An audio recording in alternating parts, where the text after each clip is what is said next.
I've come across a lot of people in my time, and a lot of clients I know have to meet people and go through these different myths that we're all kind of being given over time. I'm not quite sure where they've all stemmed from, but I know that they're prevalent and a lot of people hear them, and because they don't know the real truth behind them, they tend to believe them. So we're going to start with a couple of food ones today.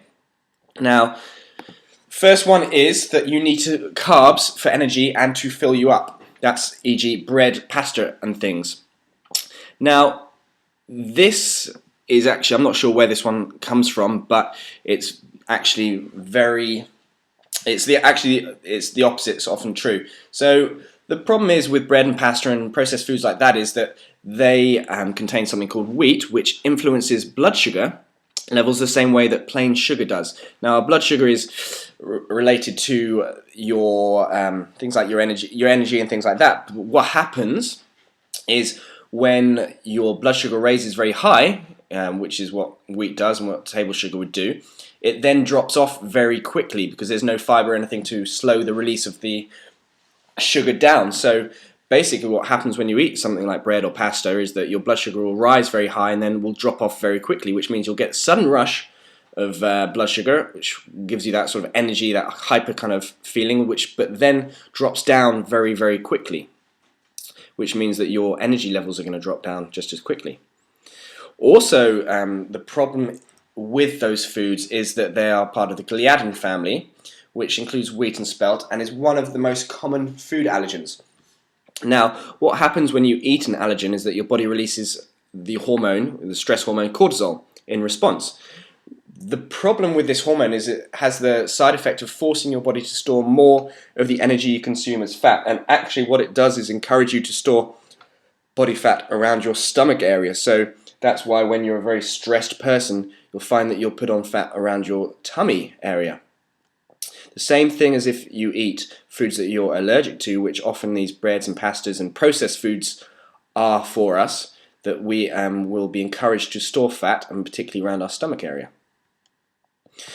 So to counter this, the main source of your carbohydrates should actually be from fibrous vegetables, which typically are very low in carbohydrates. They also have a very high fiber content, which blunts the insulin response to the food, so which means you don't get such a high blood sugar spike, which means you then don't get that big sudden drop-offs. Therefore, your energy levels will be a lot smoother, a lot more sustained, which also makes them an ideal fat loss food. Every time you raise your blood sugar too high, we have to release insulin, which can actually be a fat storage hormone.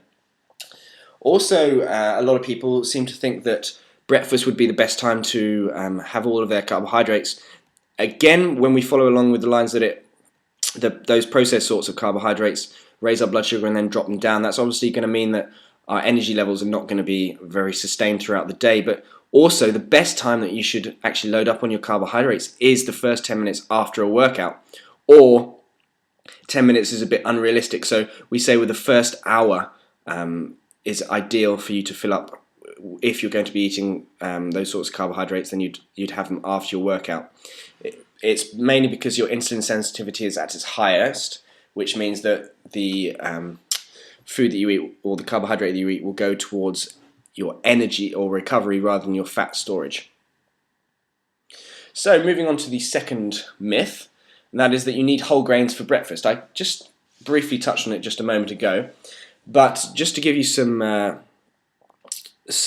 evidence that eating Special K and cornflakes and things like that is not the ideal breakfast for energy, for fat loss, for cognitive function, i.e. brain function. So a study in the archives of internal medicine found that people who skipped breakfast and ate their first meal at lunch consumed significantly more high-calorie, high-carb foods than people who had eaten breakfast. So that's just in evidence for having something at breakfast. But then another study actually tested the different types of breakfast, and that showed that a breakfast containing eggs, which is what they were using to demonstrate protein for breakfast, produced much less hunger and a lower desire to eat after breakfast than the two higher carbohydrate options that they used.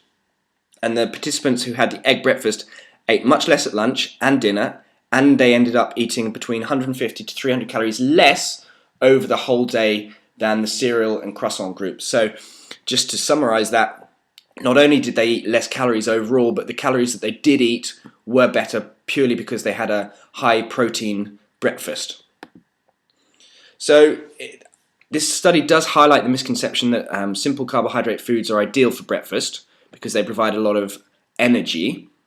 Things like cornflakes, croissant, or any sort of breakfast cereal, they do provide energy in the sense that they give you a quick dose of digested calories, but that doesn't mean that you're actually going to feel energized. Rather, what happens is these breakfasts will quickly raise blood sugar, producing high levels of insulin, which then causes your blood sugar to drop. So this will actually leave you hungry and with poorer brain function and energy throughout the day. And as I've just mentioned, what happens is that you will then have that drop off. So by mid-morning, you're really craving sugary foods. And a lot of people can't understand why they're craving sugary foods when they really don't want to be eating them. But if you're actually starting your day out with something that raises your blood sugar, like a breakfast cereal or a processed bread or things like that, you're actually encouraging your blood sugar to drop off. Therefore, it's going to be a lot tougher for you to try and avoid all those cravings. And plus, you're far less likely to lose fat. So the moral of that story is to really try and have a higher protein breakfast, and that will keep you functioning really, really well throughout the rest of the day. So I'm going to be looking for more health myths. Feel free to post them on our Double Vision Conditioning Centre Facebook page, and we're going to be answering them as regularly as we can do. Hope you found that useful, and I'll speak to you soon. Thank you.